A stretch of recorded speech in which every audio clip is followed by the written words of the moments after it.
શ્રીમદ્ ભગવદ્ ગીતા અધ્યાય પહેલો શ્લોક નંબર 46।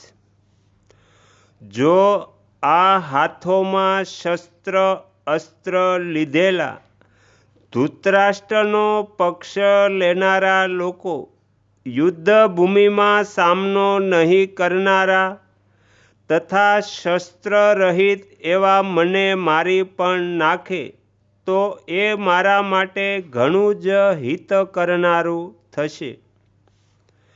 અર્જુન કહે છે કે જો હું યુદ્ધથી બધી રીતે નિવૃત્ત થઈ જઈશ તો કદાચ એ દુર્યોધન વગેરે પણ યુદ્ધથી નિવૃત્ત થઈ જશે, કારણ કે અમે કશું ઈચ્છશું જ નહીં અને લડીશું પણ નહીં, તો પછી આ લોકો યુદ્ધ કરશે જ શા માટે?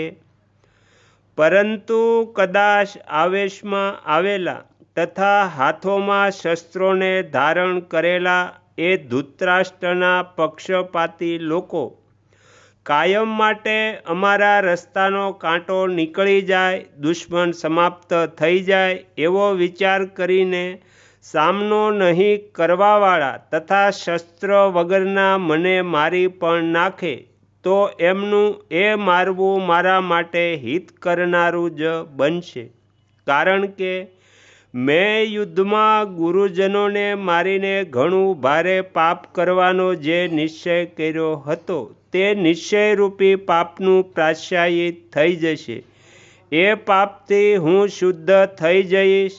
તાત્પર્ય એ છે કે હું યુદ્ધ નહીં કરું તો હું પણ પાપથી બચીશ અને મારા કુળનો પણ નાશ થશે નહીં।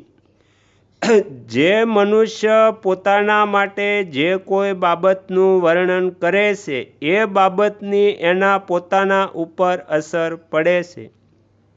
અર્જુને પણ જ્યારે શોકમગ્ન થઈને 28મા શ્લોકથી બોલવાનું શરૂ કર્યું ત્યારે એ એટલા શોકમગ્ન નહીં હતા કે જેટલા એ અત્યારે શોકમગ્ન છે।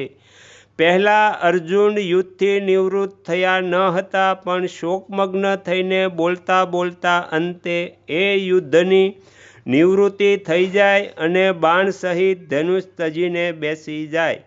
ભગવાને એ વિચાર્યું કે અર્જુનનો બોલવાનો ઉભરો નીકળી જાય તો હું બોલું, અર્થાત બોલવાથી અર્જુનનો શોક બહાર આવી જાય, મનમાં કંઈ જ શોક બાકી ન રહે, ત્યારે જ મારા વચનોની એના ઉપર